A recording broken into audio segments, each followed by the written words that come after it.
अभी ये government doesn't have anything. I am even more scared. Nizamuddin Rahim साहब अब हमारे साथ हैं, मैं उनसे बात करता हूँ। अब ये क्या है कि एक और नई भसोड़ी शुरू हो गई है। निजाम साहब नमस्कार। नमस्कार सर। नमस्कार सर, जबरदस्त लग रहे हैं। क्या लग रहे हैं सर, वाह क्या तो बात है। आज तो बिल्कुल जबरदस्त लग रहा है। बस अब चुनाव में अब लोकसभा इंतजार कर रही है निजामुद्दीन रहीम साहब का। कहाँ से टिकट लेने का इरादा है निजाम साहब? South Bombay. Yes sir. South Bombay, south Bombay Milind, बिल्कुल 100%। सर मिलिंद देवरा जी रिटायर हो गए, अब छोड़िए ना, आप उनकी जगह आप आ गए। जब मैं आपसे ये पूछ रहा था कि भाई ये मराठा रिजर्वेशन के ऊपर जो एक जिन निकल गया है, बोतल से जो जिन निकल गया है, भूत जो है वो बोतल के बाहर आ गया। अब क्या है कि हर डिस्ट्रिक्ट के अंदर वायलेंट प्रोटेस्ट चल रहे हैं, हिंसात्मक प्रोटेस्ट चल रहे हैं हर जगह पर। अब सरकार के कंट्रोल में नहीं आ रहा और वो ब्लेम कर रहे हैं शरद पवार जी को। ये क्या हो रहा है निजाम साहब, मेरी तो समझ के बाहर है। भाई सरकार आपकी है, आप कंट्रोल कीजिए। क्या कर रहे हैं आप? मतलब कहीं आगजनी हो रही है, कहीं किसी को मारा जा रहा है, पीटा जा रहा है, गाड़ियां तोड़ी जा रही हैं, ये क्या हो रहा है सर बताएं। सर ये महाराष्ट्र सरकार का 100% फेलियर है। महाराष्ट्र सरकार पूरे तौर से फेल हो गई है। दूसरी चीज ये कि महाराष्ट्र की जो गवर्नमेंट है जी, वो मराठों को रिजर्वेशन नहीं देना चाहती जी। ये मोदी जी की भी एक प्लान है। प्लान ऐसा है कि अब मोदी जी खेलना चाहते हैं ओबीसी के कार्ड को। वो नहीं चाहते कि ओबीसी के लोग उनसे नाराज हो जाएं, क्योंकि अभी मैं इससे पहले आपके यहाँ जो डिबेट चल रही थी उसमें उन लीडर साहब का मैं बयान सुन रहा था। वो ये कह रहे थे कि हम तो मराठा को देना चाहते हैं लेकिन सुप्रीम कोर्ट आड़े आएगा। तो सुप्रीम कोर्ट में जाने के लिए इनके पास एक बेहतरीन चांस था जब इन्होंने संसद का स्पेशल सत्र बुलाया था। वही टाइम इनको एक रेजुलेशन पास करना चाहिए था और पास करके कानून बना के संसद जो है वो सुप्रीम कोर्ट को देना चाहिए था। क्योंकि जब संसद कोई कानून बना के सुप्रीम कोर्ट में देगा तो उसके बाद ही वो लागू होगा। और हमारी पार्टी राहुल गांधी ने साफ साफ कह दिया है कि सुप्रीम कोर्ट में जो लाइन फिक्स की है 51% रिजर्वेशन का, उसको खत्म करना चाहिए। जब तक आप खत्म नहीं करेंगे आप दूसरा रिजर्वेशन दे नहीं सकते। लेकिन ये बेवकूफ बना रहे हैं कि कहीं ऐसा ना हो कि मैं मराठों को रिजर्वेशन दूं और ओबीसी के लोग हमारा साथ छोड़कर भाग जाए, क्योंकि ये ओबीसी को भी धोखा दे रहे हैं। ओबीसी के लोगों से कहीं ये कहते हैं कि ओबीसी के कोटे से जो कुनबी समाज का रिजर्वेशन है वो सर्टिफिकेट जो है ये लोग ले लें। तो अब जो ओबीसी का नेता है वो अपनी नाराजगी व्यक्त करता है, उसने कहा हम अपने में से क्यों दें। और सरकार दोनों तरफ जो है अपने हाथों में लड्डू लेना चाहती है, लेकिन मराठों को वो रिजर्वेशन देने के मूड में नहीं है। बीजेपी के जो नेता ये बात कर रहे हैं वो निहायत झूठे हैं। इनकी पार्टी आपको अच्छे से पता है कि सवाल झूठ के कोई सहारा नहीं लेती। जो चीज सुप्रीम कोर्ट और संसद में तय होना है वो स्टेट गवर्नमेंट उसमें क्या कर सकती है। स्टेट गवर्नमेंट तो अब लॉ एंड ऑर्डर भी मेंटेन नहीं कर पा रही है। स्टेट गवर्नमेंट आज की तारीख में अपनी सरकार बचाने में लगी है, क्योंकि उनको डेडलाइन आ गई है सुप्रीम कोर्ट का इनके जजमेंट में विधायकों के, और वो जजमेंट 100% इस सरकार के विरुद्ध जाने वाला है। कल ही जो है राज्य के डिप्टी सीएम ने ये कहा है कि अगर सरकार जाती है तो फिर भी हम इनको मुख्यमंत्री बनाएंगे। इससे ज्यादा बेशर्मी की दलील और क्या हो सकती है। इसलिए आज जो कुछ हो रहा है मराठों के साथ या जो आंदोलन की धमकी हो रही है मंत्रियों को घूमने नहीं दिया जा रहा है, ये तो पहले से डिसाइडेड है।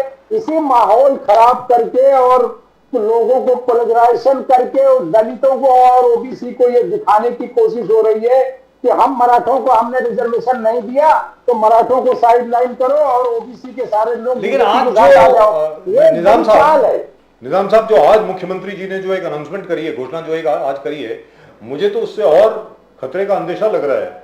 वो कह रहे हैं कि तकरीबन 11,000 के करीब लोग जो हैं जिनके पुरावे मिल गए हैं वो निजाम के वक्त से सर जो कुनबी है। सर पूरी बात तो सुनिए ना, अगर वो सर पूरी बात सुन लें, सर पूरी बात सुन लें, चाह रहे हैं ना सर पूरी बात सुन लें। समाज का जो रिजर्वेशन है निजाम के दौरान उसी रिजर्वेशन में से मराठों को देना चाह रहे हैं जी। लेकिन यहाँ पर क्या होने वाला है कि कुनबी समाज तो ये कहेगा कि भाई हम पहले ही इतने कम हैं, उसके अंदर अगर आप और लोग घुसाएंगे तो कहां जाएंगे वो।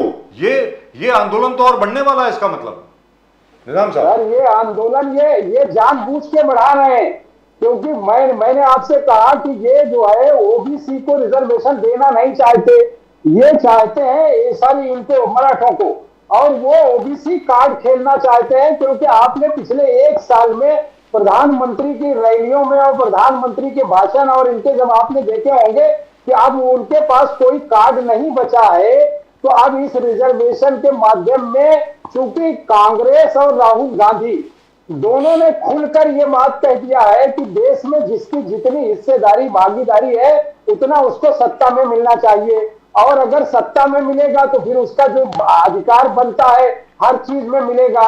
तो इसीलिए एक तो वो सेंसेक्स टाल रहे थे कि ये ना पता चले देश में ओबीसी के कितने लोग हैं, और उसका ज्वलंत मुद्दा अब चूंकि महाराष्ट्र में बहुत तेजी से मराठों के साथ अन्याय करने का मामला सिर्फ यही है क्योंकि वो जानते हैं कि ओबीसी समाज 65% है, उसको नाराज करने से बेहतर है कि मराठों के साथ खेलिए, और ये खेला लंबा चलने वाला है। हमें भी डर है इस बात का कि महाराष्ट्र की ये धरती जो संत मुनियों की है, यहाँ इस तरह का खेल खेल करके समाज के अंदर जो है एक द्वेष पैदा करने का काम सरकार कर रही है, और हर तरफ सरकार का लॉ एंड ऑर्डर जेल है। इनके मंत्रियों को जिलों में घुसने नहीं दे रहे हैं लोग, इससे बेशर्मी की बात और क्या होगी। सर अजीत दादा पवार को बैन कर दिया, और तो और छोड़िए बारामती के लोगों ने अजीत दादा पवार को कह दिया सरकार का हिस्सा है जी। सर अजीत दादा पवार भी तो सरकार का हिस्सा है ना जी। अब वो अपोजिशन या शरद पवार के हिस्सा तो है नहीं जी। अब तो उसी बेईमान सरकार के वो भी हिस्सा है, जहां मोदी जी डूबे हैं, जहां देवेंद्र फडणवीस जी डूबे हैं, उसी में जाकर वो भी डूब गए हैं ना। तो अब तो उतनी जवाबदारी अजीत दादा की भी बन रही है, इसलिए अजीत दादा भी उतने ही अपराधी हैं जितने वो दोनों रहेंगे। तो अगर मराठों के साथ अन्याय होगा तो ये सरकार जिम्मेदार होगी। निजाम जी, एक चीज है कि बीजेपी और जितने अनऑफिशियल कहना है कि शरद पवार साहब ये करा रहे, शरद पवार साहब ये करा रहे, शरद पवार साहब, तो इसमें कितना सच है? शरद पवार साहब कह रहे हैं कि पहले ही दिन जरांगे पाटिल जी से मैं खुद जाके मिला, उनके समस्याओं से पूछा, उनके हाल पूछा, वो उनको बोला कि आपको तकलीफ क्या है, कहां सॉल्यूशन है, प्रॉब्लम कहां है, सॉल्यूशन है। तो पवार साहब ने कहा कि सरकार ने अगर वादा किया है उस वादा को निभाओ, और वादा को ऐसे निभाओ कि दूसरे जो स्टेटा में फंसे लोग, ओबीसी समाज है, उनका कोई भागीदारी में कमी नहीं होना चाहिए। तो आप उसको बैलेंस करके इनको मेंटेन कीजिए, शरद पवार जी का कहना है। तो बार बार कांग्रेस को ब्लेम करना या शरद पवार जी को ब्लेम करना, इंडिया अलायंस को ब्लेम करना कि आप लोग ये एजिटेशन में आग लगा रहे हो, जातिवाद आप भड़का रहे हो, जितनी आबादी उतना हक बोल बोल के राहुल गांधी जी ये जो है जातिवाद का जहर पूरे सिस्टम में राहुल गांधी जी बढ़वा रहे हैं। तो इसको कैसे देखते हो आप निजाम साहब? देखिए सर, मैं आपको ये बता रहा हूं कि आप 2-3 चीजें आप ध्यान रखिए। आपको बहुत अच्छे से याद होगा जब प्रधानमंत्री ने पहली बार ओबीसी का कार्ड खेला कि मैं तेली समाज से आता हूं, मैं लोगों को जो है अपर कास्ट के लोग मुझे बर्दाश्त नहीं कर रहे हैं, तो ये खेल तो प्रधानमंत्री ने शुरू किया। और उस खेल के बाद आप इनके एक मंत्री तो अभी है ऑलरेडी, छगन भुजबल जी आज सरकार में है। हमारा बयान नहीं है, किसी कांग्रेसी का बयान नहीं है, छगन भुजबल जी का बयान था कि हम अपने ओबीसी में से 1% किसी मराठा को लेने नहीं देंगे। और इसी पर पंकजा मुंडे ने उनका साथ दिया। पंकजा मुंडे ने यही बात कही थी ना कि हम इस मामले में ओबीसी के साथ खड़े हैं, बीजेपी के साथ नहीं खड़े होंगे।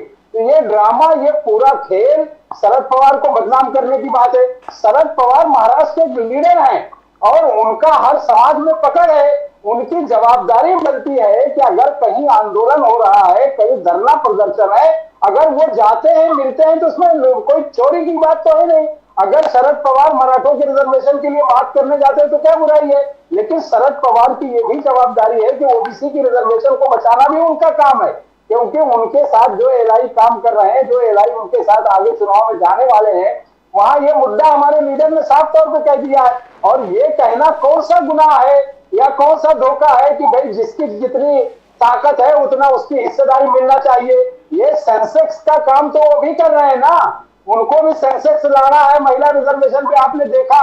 लेकिन उनकी नीयत साफ नहीं है हर चीज को वो टालने की कोशिश कर रहे हैं। वो देख रहे हैं कि 2024 के इलेक्शन से पहले इस तरह के जो भी मुद्दे आएंगे उन्हें हम कुचल देंगे। इसीलिए महिला रिजर्वेशन को 10 साल के लिए टाला। अब इनके रिजर्वेशन में से एक बहाना निकाल रहे हैं कि निजाम की दौर की डॉक्यूमेंट्स प्रूफ लाकर हम आपको जो है मराठों में से मराठों को ओबीसी में से कुंभी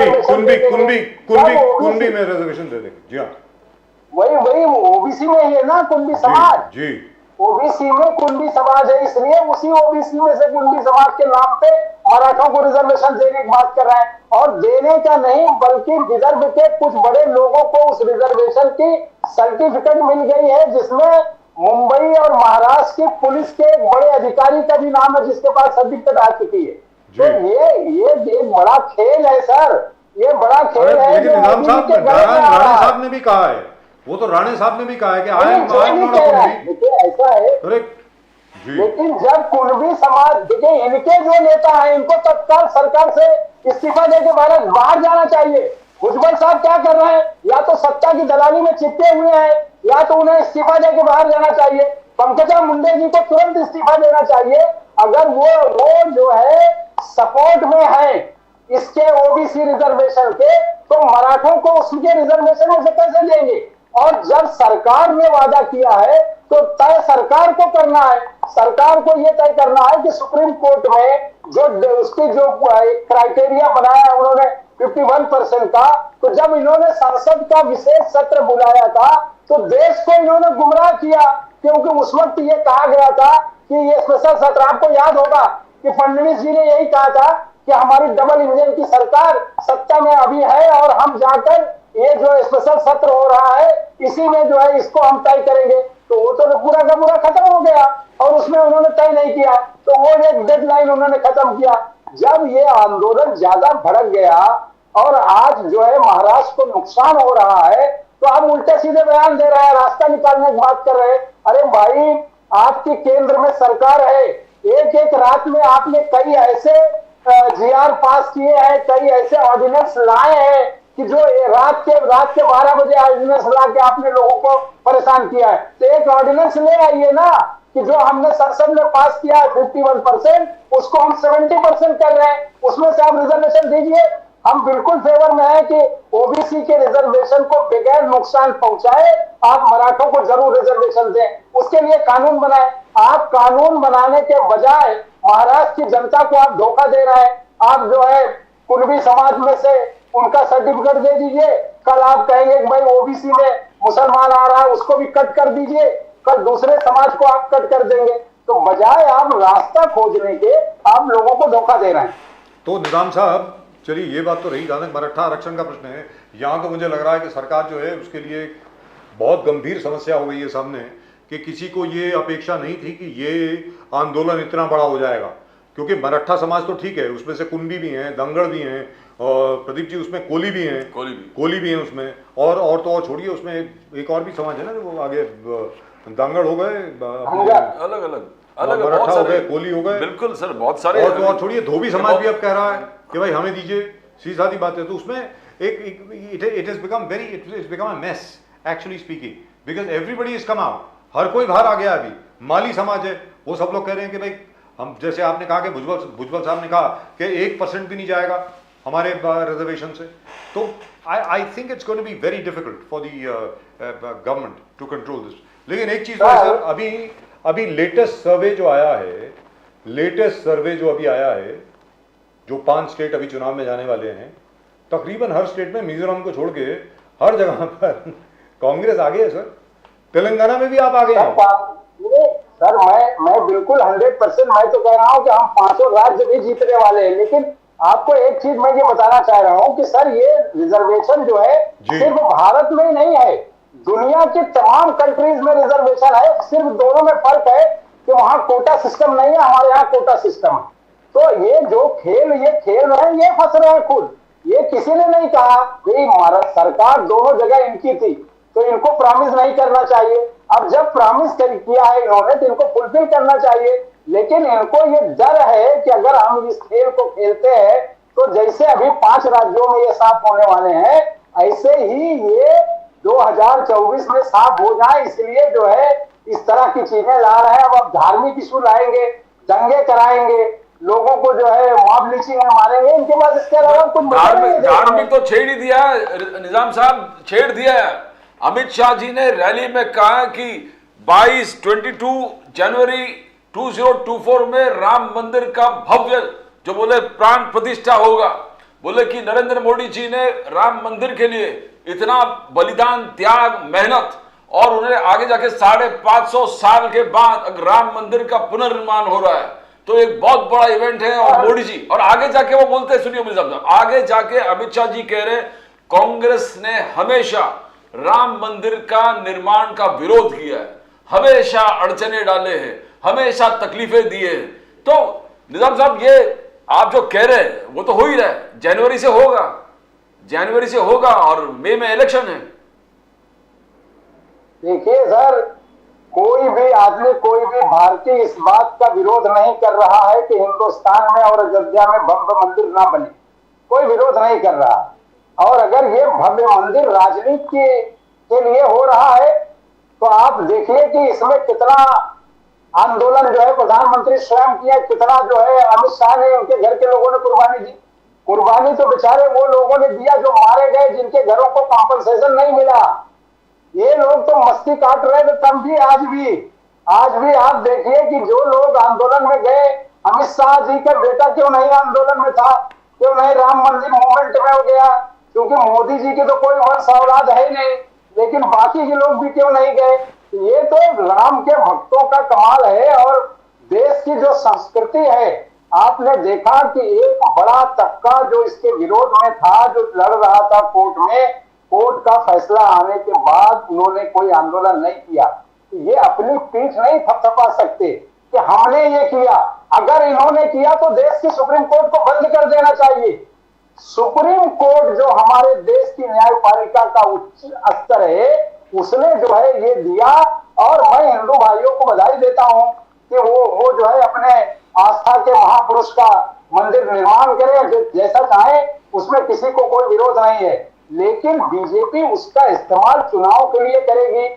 और ये आरोप लगाना कि कांग्रेस ने उसको रोका, उनके पास कोई उदाहरण नहीं है। वो सिर्फ बातें कर सकते हैं, कभी परिवारवाद की बात करते हैं और पूरा बीजेपी परिवारवाद में मर रहा है। उसी तरह से कभी वो राहुल गांधी को हिंदू विरोधी साबित करते हैं, लेकिन उससे बड़ा शिव भक्त कोई नहीं है। इसे अलग अलग आपने देखा होगा, कभी रक्षाबंधन का पवित्र त्योहार था तो वो इस फिक्र में थे कि राहुल जी को उनकी बहन ने राखी बांधा कि नहीं बांधा। अरे भाई, आप कौन होते हो उनके किसी के व्यक्तिगत रिश्तों में बात करने वाले। तो ये इनका तो एक ड्रामा है, ये दिखाने का कि घरों का ठेकेदार। निजामुद्दीन जी, प्रियंका गांधी जी ने सरकार का आलोचना किया है, सरकार का यूएन रेजोल्यूशन में पार्ट न लेना, उसको एब्सटेन करना वोट। प्रियंका गांधी जी ने कहा ये महात्मा गांधी जी के नॉन वायलेंट जो सिद्धांत है उसके खिलाफ है।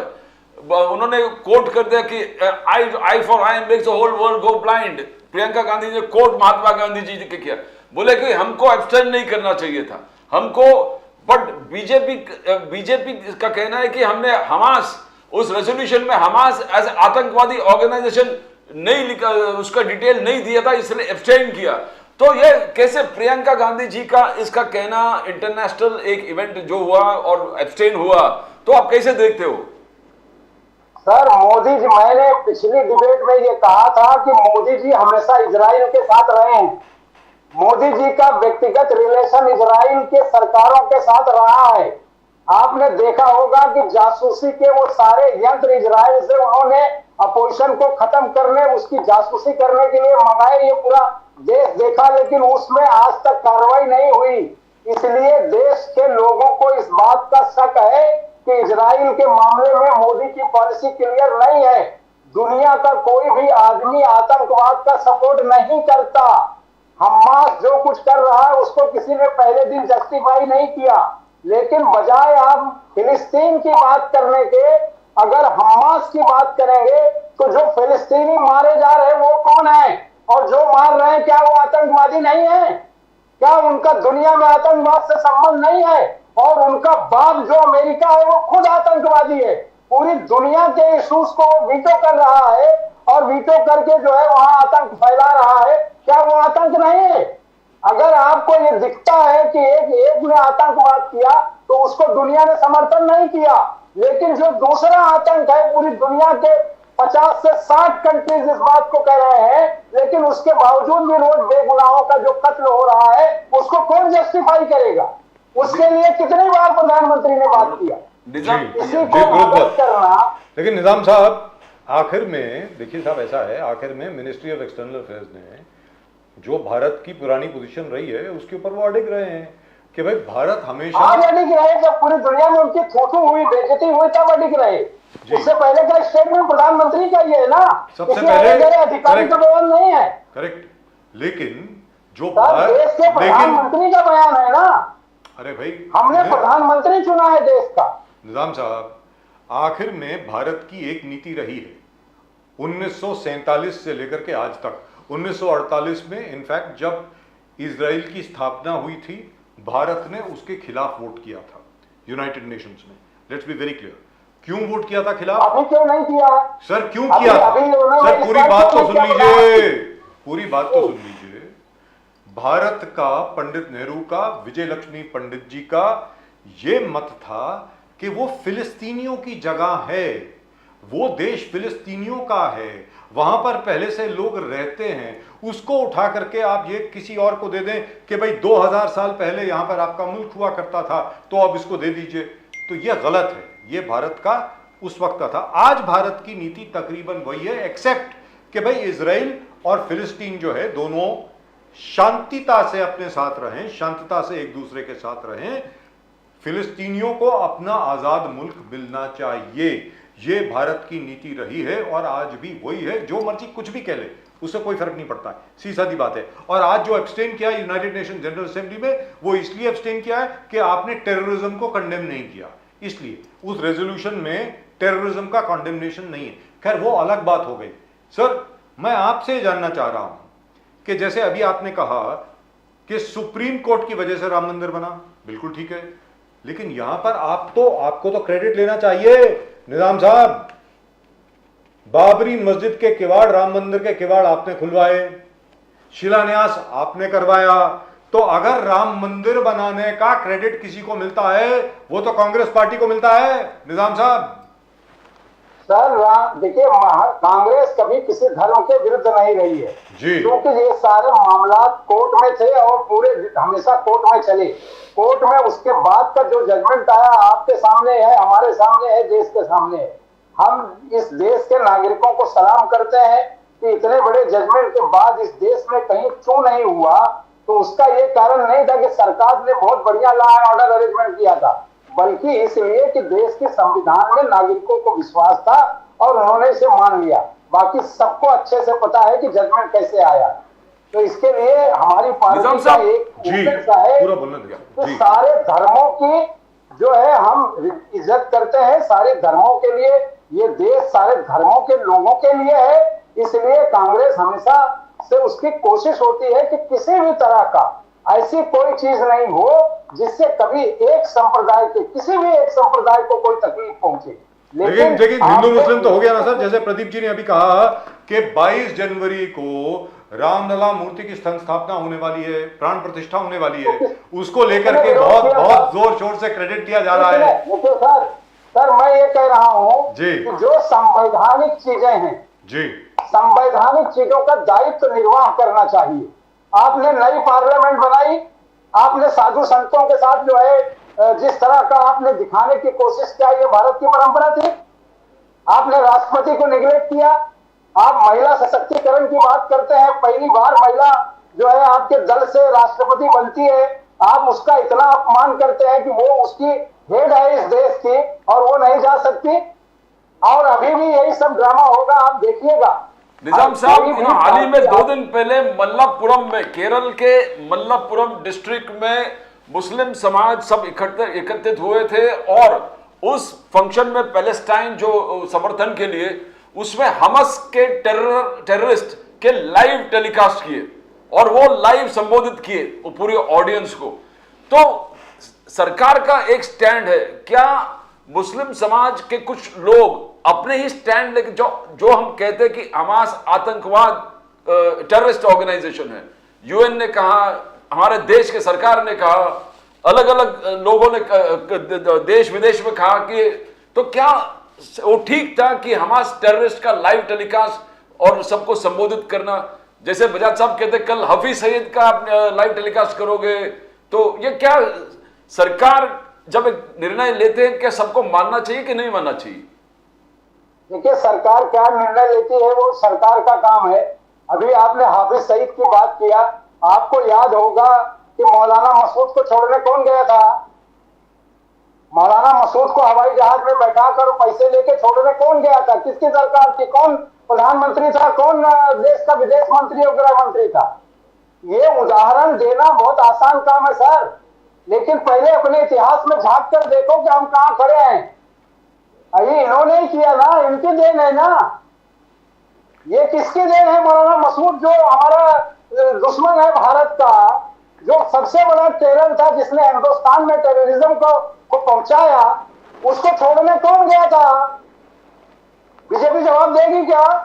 तो कल 2 दिन पहले जो हो गया वो आप जस्टिफाई करते हैं हमास टेररिस्ट का लाइव टेलीकास्ट? नहीं सर, इतिहास देखिए, आप जितनी चीजें आप कह रहे हैं वो आप इतिहास के पन्नों से ला रहे हैं। अगर इतिहास के पन्नों को खोजने जाएंगे तो इन्होंने ही इस देश के इतिहास को तबाही के रास्ते पर डाला। आतंकवाद का पहला, जिस आदमी ने मारा गांधी को, कत्ल किया, पहला आतंकवादी था, उसकी आप पूजा करते हैं। गांधी के बराबर था वो, या किस लिए उसकी हत्या की गई थी? तो ये चीजें जाने से बेहतर है कि फिलिस्तीन के साथ मुल्क के लोग खड़े हैं, हमास के साथ कोई नहीं खड़ा है।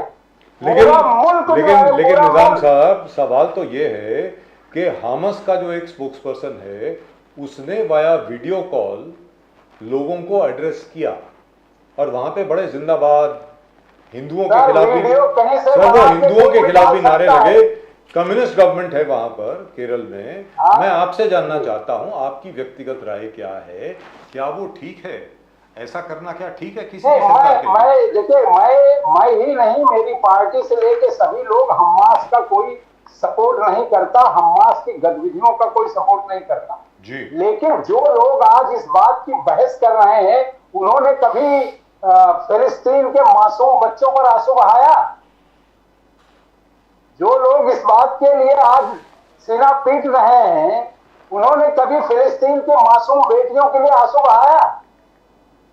और 1-2 नहीं, 7,000 से ज्यादा कत्ल, जिसको खुद उनका एक्स प्राइम मिनिस्टर कह रहा है ये गलत है, जिसको दुनिया की 50 कंट्री कह रहे हैं कि ये गलत है, उसके बावजूद किसी ने आंसू बहाया क्या? मैं आपसे उल्टा सवाल कर रहा हूं सर जी। आज आप देखिए कि दुनिया के तमाम कितने कंट्रीज हैं जो रोज कह रहे हैं कि इजराइल दरिंदगी की आखिरी हद पार कर रहा है, कितने लोगों ने आंसू बहाया?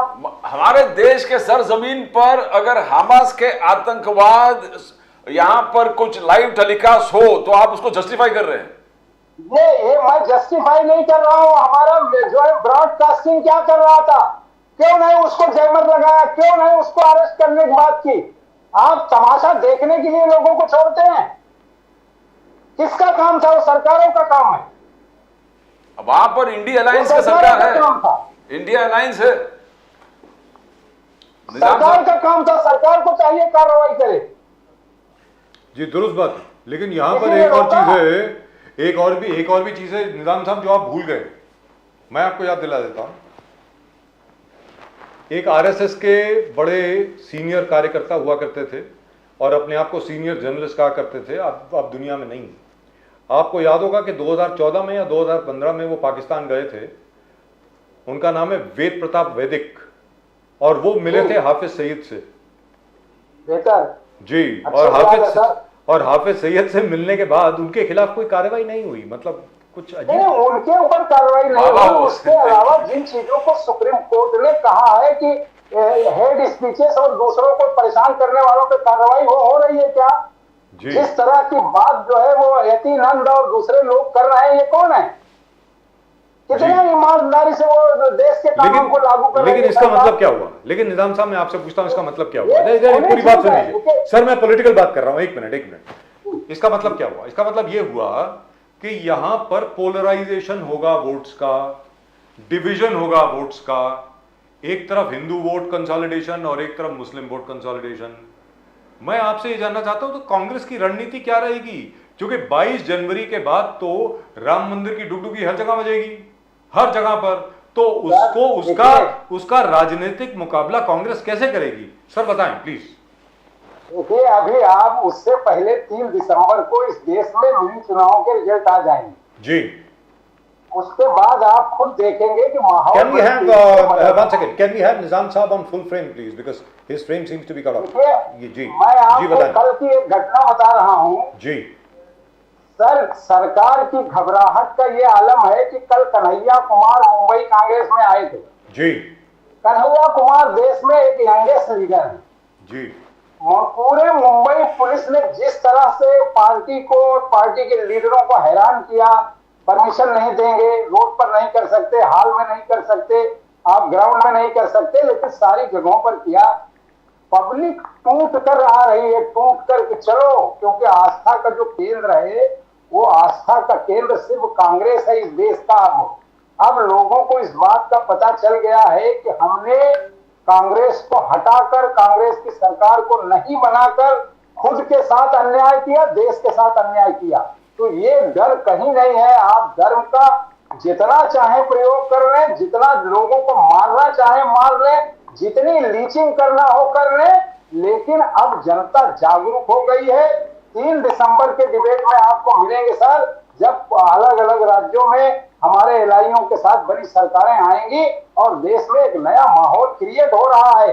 देश का नौजवान जाग चुका है, वो नहीं चाहता कि देश में दंगे हों, हिंदुत्व के नाम पे लोगों को मारो, मजहब के नाम पे मारो। वो सारी बातें धीरे धीरे खत्म होगी, क्योंकि हर आदमी काम चाहता है, रोजगार चाहता है, वो चाहता है कि हम हमारा देश शांत प्रिय देश रहे।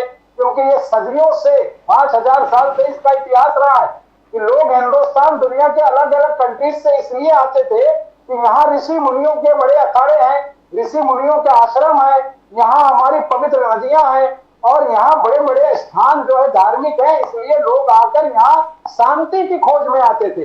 और अगर आप हर जगह इस तरह की अशांति पैदा कर देंगे तो आपका डंका नहीं बजेगा। जो बात भारत के प्रधानमंत्री और उनके चमचे और उनकी गोदी मीडिया ये कहती है कि विदेशों में डंका बज रहा है, तो शर्म की बात है कि अभी 8 अधिकारियों को सजाए मौत दिया है विदेश में, सजाए मौत। शर्म आनी चाहिए देश के प्रधानमंत्री को, विदेश मंत्री को और गृह मंत्री को कि अपने देश के अधिकारी को हम सुरक्षित नहीं कर पा रहे हैं और लोगों से कह रहे हैं कि हमारा डंका बज रहा है।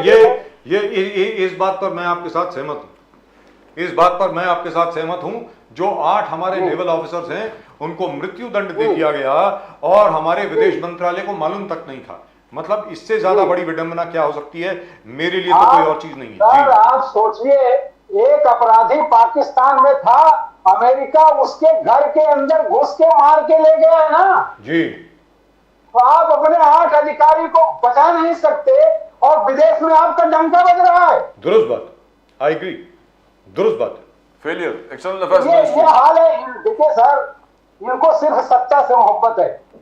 अगर इनको ये पता चल जाए कि 10,000 लोगों को मार देने के बाद मुझे सत्ता मिलेगी तो ये भी करा देंगे, इनको कुछ फर्क नहीं पड़ता। इनको सत्ता चाहिए, देश से कोई लेना देना नहीं इनका। जी प्रदीप जी, प्रियंका गांधी जी ने कहा कि अगर किसानों के लिए कुछ किया है तो कांग्रेस ने किया है। बोले मनमोहन सिंह के राज में जिस प्रकार से हमने जो माफी किया, कर्ज माफी 70,000 करोड़, 70,000 करोड़ वेव ऑफ कर दिया था किसानों के लिए। ये पूरे इंडिया के हिस्ट्री में कोई ऐसे वारदात नहीं है जो किसानों के फेवर में है। बट आपको थोड़ा डर है, वेणुगोपाल जी बोले ये सब करने के बाद भी डर है कि बीजेपी कर्नाटका के सरकार को डिस्टेबलाइज करने में लगे हुए हैं। कर्नाटक की सरकार अच्छा काम है तो ये आप कैसे बोलिए निजामुद्दीन जी। इस देश में उन्होंने ऐसे ऐसे उदाहरण पेश किए हैं कि शर्म आती है। आपने देखा होगा कई राज्य सरकारों को चुनी हुई लोकतांत्रिक जो है से आई चुनी सरकारों को उन्होंने गिराया है। हर आदमी को डर होता है और उनके लोग यही काम करने में लगे रहते हैं क्योंकि पैसा धन बल उनके पास है। आपने महाराष्ट्र का पूरा खेला देखा कि जब तक उनके पेमेंट नहीं हो गए विधायकों को, उनको अलग अलग राज्यों में ले जाया गया। पहले गुजरात ले जाया गया, जो तय था उनको पैसा नहीं मिला तो वहां से उठाकर उनको असम ले जाया गया। ये सारा ड्रामा लोगों ने देखा है। दूसरी चीज, आपको एक घटना का जिक्र कर दूं प्रदीप जी, आपको याद करा दूं, जिस शरद पवार जी की बात हो रही थी, उनको पद्म भूषण का अवार्ड दिया है भारत सरकार और प्रधानमंत्री ने। किस बात के लिए दिया था कि अच्छा किसानी का काम किया और किसानों की मदद किया। 70,000 करोड़ उन्हीं के गृह मंत्री के कृषि मंत्री के खाते के थ्रू बटा ना। भारत के प्रधानमंत्री ने उसका नियोजन किया पैसे का। कांग्रेस से समर्थित सरकार में वो मंत्री थे और उसी काम के लिए भारत का प्रधानमंत्री उनको पद्म भूषण देता है। और उसके बाद जब उसके साथ सत्ता में उनकी बुराई होती है तो आप उससे कहते हो कि ये जो है किसानों के हित की काम नहीं करते। अरे इतना झूठा दोगला कैसे हो सकता है कोई कि आप उसको रिवार्ड दे रहे हो और रिवार्ड के बाद आप उसे गाली भी दे रहे हो। ये बात तो बिल्कुल दुरुस्त है। पद्मा और उनको पद्मा विभूषण दिया गया, सबसे हाईएस्ट अवार्ड। विभूषण इनको चाहिए कि वापस ले लें अगर वो गलत थे तो। दुरुस्त बात। अगर दम है भारत के प्रधानमंत्री में और वो वापस ले लेना चाहिए, जवाबदारी बनती है, करेक्ट, तो उन्हें वापस ले लेना चाहिए। करेक्ट कि भाई नए फैक्ट सामने आए हैं और शरद पवार जी ने वास्तविकता में किसानों के लिए कुछ नहीं किया है, तो ये पद्मा विभूषण हम लोग वापस ले वो ले लेना चाहिए। और उसके अलावा उनको ये भी साबित करना चाहिए कि अजीत पवार फिर कैसे ईमानदार हो गए जी। ये दोनों बात उनको साबित करना चाहिए ना देश की जनता के सामने। अरे सर आप अजीत पवार साहब की तो स्थिति कुछ और ही है, मेरे को तो समझ में नहीं आ रहा। मैंने आज तक कभी उनको इतना डिस्टर्ब नहीं देखा लाइफ में। वैसे इतने कॉन्फिडेंट रहते हैं, इतने जबरदस्त रहते हैं, उनका हाव भाव जो है, भावकाल जो है जबरदस्त होता है। पहली बार मैंने देखा अजीत दादा पवार साहब को इतने सहमे हुए, समझ में नहीं आ रहा इधर जाएं कि उधर जाएं। कहीं ऐसा तो नहीं है कि वापस आ रहे हैं सर? सर आना ही पड़ेगा, कोई चारा नहीं है उनके लिए। लग तो बिल्कुल यही रहा है कि अजीत दादा वापस आ रहे हैं भाई, बिल्कुल लग रहा है। सर आएंगे, थोड़े दिन इंतजार करिए, सब लौटेंगे। निजाम साहब, प्राइम मिनिस्टर मोदी ने अपने 9 साल का तारीफ करा था। 9 साल बेमिसाल, 9 साल में हमने इतना अचीव किया जो कांग्रेस ने 60 साल में अचीव नहीं किया। और करते करते बोलते बोलते उन्होंने कहा कि कांग्रेस बोले आपके मोबाइल फोन है वो पुराने मोबाइल फोन की तरफ था, कांग्रेस लेड यूपीए। बोले कि आप कितने भी हिलाने दो मोबाइल हैंग होता था, मोबाइल हैंग होता था। हमारे जो मोबाइल है आज सरकार जिस प्रकार से चल रहा है, बिना तकलीफ के, बिना हैंग के, तो ये हैंग वाली बात क्या था? क्यों डिसीजन नहीं होता था यूपीए सरकार में? सर इससे बड़ा उदाहरण क्या होगा कि आपका बीएसएनएल बंद हो गया, आपका एमटीएनएल बंद हो गया। आपने अभी इसरो में जो मिसाइल भेजी और जो वहां आपने स्थापित किया वो बीएसएनएल के थ्रू गए थे ना, तो बीएसएनएल के मोबाइल क्यों बंद हो गए? क्योंकि जियो धनाधन, जियो धनाधन। अब भारत का प्रधानमंत्री जियो का मॉडल है, वो उसका प्रचार करता है और देश की जो सारी संसाधन है उसको इस्तेमाल सरकार की जगहों पर किया और जनता के बीच में उसको बंद किया। तो गलती किसकी है सर? आपने जियो को बढ़ावा दिया और आपने बीएसएनएल को तबाह कर दिया, जबकि बीएसएनएल एक टॉप की चीज थी और वो लाखों लोगों को रोजगार देता था और उसकी जो एबिलिटी है, जो उसकी ताकत है, आपने देखा कि अभी जिस इसरो के थ्रू आपने लॉन्च किया चंद्रयान 3, वो बीएसएनएल के थ्रू हुआ, जियो के थ्रू नहीं हुआ। लेकिन पैसा जनता से वसूल कर अपने मित्रों की जेब में डालने का प्लान भारत के प्रधानमंत्री ने किया, किसी और ने नहीं किया। इससे ज्यादा क्या करेंगे आप? तो ये हैंग हो रहा था, ये हैंग इसलिए हो रहा था, ये हैंग इसीलिए आप कराते हैं क्योंकि आप उनको मदद कर सकें। मुझे अच्छे से याद है कि एमटीएनएल में बिहार के एक जनरल मैनेजर थे, वो हमको एक बार उन्होंने बुलाया कि आइए, ऐसे मित्रता थी, तभी हम दोपहर चला रहे थे, एडवर्टीजमेंट के लिए गए, तो उन्होंने बताया साहब एडवर्टीजमेंट तो जरूर देंगे, लेकिन उन्होंने कहा कि हमारी पॉलिसी में बड़ा लचक है, हम नहीं चाहते कि इसको लोग काम करें। तो ये हम समझ गए कि अधिकारियों को क्या डायरेक्शन आया है, तो इससे एकदम क्लियर है मामला। तो ये तो एक ड्रामेबाजी है और देश की जनता। लेकिन यहाँ पर निजाम साहब जो आप कह रहे हैं, एक सेकंड निजाम साहब, इसके ऊपर हम लोगों ने, प्रदीप जी और मैंने बहुत काम किया है, वेरी फ्रैंकली आपको बता रहा हूं। और मैं बड़ा डिसअपॉइंटेड हूं कि हमारे कांग्रेस के जो मित्र हैं इस आपको छोड़ के, आप जैसे 2-3-4 और लोग हैं, उनको छोड़ करके वो खुल के इस पे नहीं बोलते हैं। जैसे बीएसएनएल है, मैं अपने दर्शकों को बता दूं, सॉरी आपका कुछ टाइम ले रहा हूं मैं, बीएसएनएल वो संस्था है जिसने नक्सलवादी इलाकों में जिसको रेड कॉरिडोर कहा जाता था, नेपाल से लेकर के बिल्कुल आंध्र प्रदेश के कोस्ट लाइन तक, वहां पर मोबाइल टावर्स बनाए। वो संस्था है जिनके इंजीनियर्स ने मोबाइल टावर्स कश्मीर में लगाए। ये वो लोग हैं जहां पर ये जाते थे जहां कोई और जाने को तैयार नहीं था। पूरा बीएसएनएल का नेटवर्क जब तैयार हो गया, उसको उठा करके आपने किसी और को दे दिया। मतलब ये सर, इससे बड़ा अन्याय तो नहीं हो सकता। मुझे नहीं लगता इससे बड़ा अन्याय कोई और हो सकता है। आज की तारीख में बीएसएनएल के लोग जो हैं बेचारे सैलरी को तरस रहे हैं, बोनस को तरस रहे हैं, उनकी पूरी संस्था जो है वो बिल्कुल बंद होने के कगार पे है। मुझे लगता है कांग्रेस को इसको बहुत आक्रामक तरीके से लेना चाहिए। बताएं निजाम साहब। और मेरा एक निवेदन है सर, बजाज सर, इस वक्त देश को बीजेपी बर्बाद कर रही है ड्रग्स के मामले को लेकर। ड्रग्स के आज हमारे देश का नौजवान, जिसके ऊपर इस देश का भविष्य है, उसको सरकार इस देश में ड्रग्स के जिस कारोबार में इनके सारे लोग लिप्त हैं, वो मुल्क के नौजवानों को बर्बाद कर रहे हैं। इनके दोस्त के सारे एयरपोर्ट पर ड्रग्स उतर रही है, पकड़ी जा रही है और सब फिर भी बेची जा रही है। इस पर आप देश की जनता से कहिए, प्रधानमंत्री से कहिए कि इस देश को बचे रहने दें। ये धार्मिक देश है, बहुत ही पूरी दुनिया के सारे धर्मों का यहाँ बड़ा सम्मान है। ये ड्रग्स जो है सब धर्मों को भी तबाह कर रहा है और ड्रग्स इस देश के यंगेस्ट को बर्बाद कर रहा है। तो आज इसे चाहिए कि सरकार इस पर भी ध्यान दे, अपना डंका बजाए कि भारत ड्रग्स फ्री होगा, एक भी चीजें नहीं आएंगी। आज मुख्यमंत्री हमारे जो भी है सीएम साहब, नासिक में 350 करोड़ की फैक्ट्री, अब तो फैक्ट्रियों में ड्रग्स बन रहे हैं सर जी। अभी तक तो चोरी छिपे आता था, हर जिले में जो है चोरी छिपे आता था, अब तो ड्रग्स बन रहे हैं सर। एवरी डिस्ट्रिक्ट, होगा इसका? हर जिले में फैक्ट्री मिल रहा है, हर जिले में फैक्ट्री, हर जिले में, हर बैकयार्ड में। एक डिबेट सर इसी पर रखिए देशवासियों के लिए। जी दुरुस्त बात है। लेकिन निजाम साहब, आपसे बात करके हमेशा की तरह बहुत मजा आता है। हमारे साथ हमारे बड़े पुराने मित्र निजामुद्दीन रहीम साहब, वरिष्ठ पत्रकार और कांग्रेस के प्रवक्ता, बहुत ही जल्द कांग्रेस के लोकसभा के उम्मीदवार। मैं समझता हूं दक्षिण मुंबई से, वो मानने को तैयार नहीं है, होना चाहिए, लेकिन होगा ही, देख लेना। मैं बोल रहा हूं होगा निजाम साहब। देखिए, आप भी हैं, मैं भी यहीं पर हूं। देखिए, जिस तूफानी तरीके से आप अपने पक्ष रखते हो, जी तूफानी तरीके से अपने पक्ष रखते हो, जबरदस्त तरीके से। निजाम साहब, thank you sir, thank you. बहुत बहुत धन्यवाद आपका हमारे साथ जुड़ने के लिए। जय Hind, thank you very much. Vande Mataram, thank you. Nizamuddin Rahim Saab, with his usual aggressive self, I'm very impressed with him. He doesn't change his mind.